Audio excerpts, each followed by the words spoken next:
नमस्कार, सेवापाटी समाचारमा हार्दिक स्वागत छ। आज दिनभरिका घटनाका साथ यहाँहरूमाझ उपस्थित भइसकेको छु। सुरु गरौँ आज दिनभरिका समाचारका शीर्षकहरूबाट। निर्वाचन नभए मुलुकको अस्तित्वमाथि नै संकट आउन सक्छ, मुख्यमन्त्री पाण्डे। निर्वाचन हुँदैन भनेर भ्रम फैलाउने काम नगरियोस्, गृहमन्त्री। भिजिट भिसा प्रकरणमा जोडिएपछि म्याग्दीको सिडिओ तिवारी मन्त्रालय तानिए। मधेस सरकार विस्तार, लोसपा र माओवादीबाट थपिए एक मन्त्री। सरकारले एक वर्षमा 4 अर्ब रुपियाँ भन्दा धेरै कर फिर्ता गर्यो। U19 एसिया कप नेपाल लगातार दोस्रो खेलमा पराजित। शेयर बजार 2600 बिन्दुमाथि उक्लियो।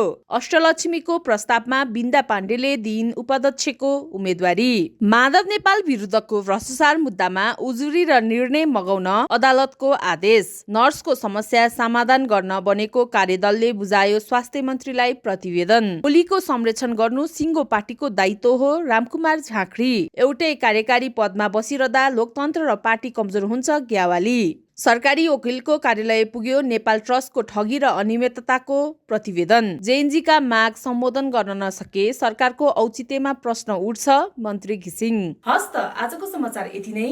यहाँलाई आजको समाचार कस्तो लाग्यो त? यस्तै समाचार सूचनाका लागि हाम्रो च्यानललाई लाइक गर्नुहोला। धन्यवाद।